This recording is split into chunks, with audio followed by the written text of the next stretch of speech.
Hi friends, welcome to my channel. ఈరోజు మన కిచెన్లో కోవా మాల్పూరి జ్యూస్గా ఎంతో టేస్టీగా అంటే రెసిపీ ఎలా తయారు చేసుకోవాలో మీకు చూపించబోతున్నాను.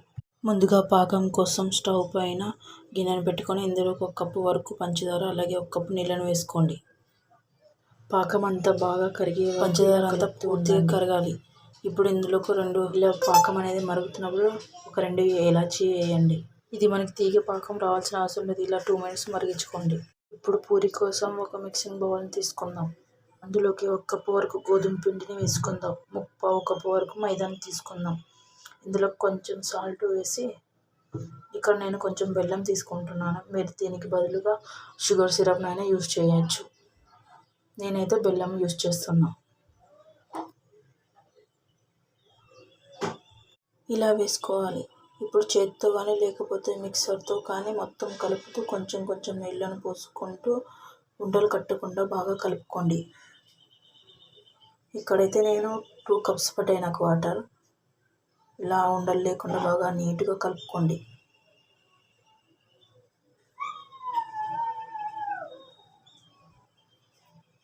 తగినన్ని నీళ్ళు పోసుకుంటూ కలుపుతూ ఇలా జారుగా వచ్చేంత వరకు బాగా కలుపుకోండి. ఇలా చూపిస్తున్నాను కదా, ఇక్కడ ఈ కన్సిస్టెన్సీలో వచ్చేంత వరకు బాగా కలుపుకోండి. దీన్ని మనం పక్కన పెట్టుకొని మిగతా ప్రాసెస్ని చూద్దాం. ఇప్పుడు కోవా కోసం స్టవ్ ఆన్ చేసి ప్యాన్ పెట్టుకొని ఒక 1/2 లీటర్ వరకు పాలను తీసుకున్నాను. ఇవి బాగా మరిగేంత వరకు హై ఫ్లేమ్లో పెట్టి మరిగించుకోండి. నేను ఇక్కడ పెద్దది తీసుకున్నాను ప్యాన్. మీరు కూడా పెద్దది తీసుకుంటే హై ఫ్లేమ్లో పెట్టి మరిగించుకోవచ్చు. ఇలా ఒక పొంగు వచ్చేంత వరకు బాగా కలిపి, ఇక్కడ నేను 4 టేబుల్ స్పూన్ల షుగర్ని యూజ్ చేస్తున్నాను. మీరు మీ టేస్ట్కి తగ్గట్లో తీసుకోండి. నేను పాల పొడిని యూజ్ చేయడం లేదు. 1 లీటర్ పాలు తీసుకున్నాను కదా, అందుకోసమని నేను ఇక్కడ ఏమీ యూజ్ చేయడం లేదు. మీరు ఒకవేళ 1/2 లీటర్ పాలు తీసుకొని 1 కప్పు మిల్క్ పౌడర్నైనా యూజ్ చేయొచ్చు. ఇలా పాలన్నీ దగ్గర పడుతున్నాయి కదా, సైడ్ అంతా తీసి పాలలో కలిపేద్దాం. ఇలా పాలని బాగా హై ఫ్లేమ్లో పెట్టి బాగా మరిగించుకున్నాం. చూసారా, ఇలా దగ్గరకు వచ్చింది కదా. కోవా అనేది బాగా దగ్గరకు వచ్చేంత వరకు మీడియం ఫ్లేమ్లో పెట్టి బాగా మరిగించుకోండి. ఇందులోకి ఒక అరచెక్క అంత నిమ్మరసంనైనా యూజ్ చేయొచ్చు. చూసారా, కోవా అంతా ఇలా దగ్గర పడింది కదా. ఇప్పుడు సర్వింగ్ బౌల్ తీసుకొని ఇందులోకి సర్వ్ చేసుకుందాం.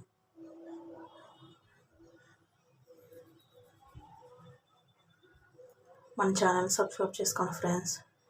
లైక్ చేయండి, షేర్ చేయండి, కామెంట్ చేయండి. మీకు ఎలాంటి వీడియోస్ కావాలో అలాంటి వీడియోస్ చేయడానికి ట్రై చేస్తాను. మనం కలిపి పెట్టుకున్న పూరీ పిండి ఉంది కదా, అది ఇలా ఒకసారి ఒక గరిటె తీసుకొని బాగా ఇలా కలిపి, ఇలా జారుగా వచ్చిందా మనకు పర్ఫెక్ట్గా ఉన్నట్లు.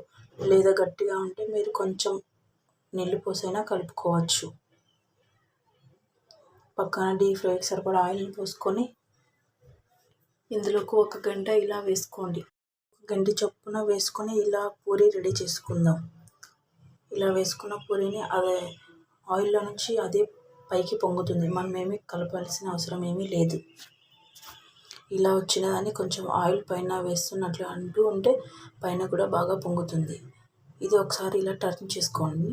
బాగా గోల్డెన్ కలర్ వచ్చేంత వరకు ఫ్రై చేసుకోండి.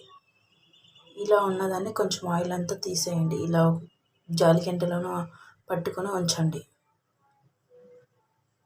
ఇందాక మనం చేసుకున్న కోవా అనేది ఇలా ఉంది కదా, నాకైతే పర్ఫెక్ట్గా సరిపోయింది. మీకు ఒకవేళ గట్టిగా అనిపిస్తే కొంచెం అందులోకి పాలు వేసుకొని గోరువెచ్చని పాలు తీసుకోండి. ఇలా షుగర్ సిరప్లోకి వేసుకొని,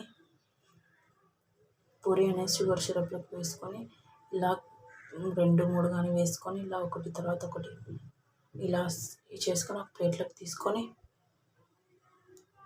మనం కోవా అనేది ఇక్కడ వేసుకున్నామంటే కోవా పెట్టి వీడియోలో చూపిస్తున్న విధంగా క్లోజ్ చేయండి. ఇదే విధంగా మిగతాది కూడా ఇలాగే చేయండి. మధ్యలో ఈ విధంగా మిగతా పూరీలన్నీ కూడా చేసుకోవాలి.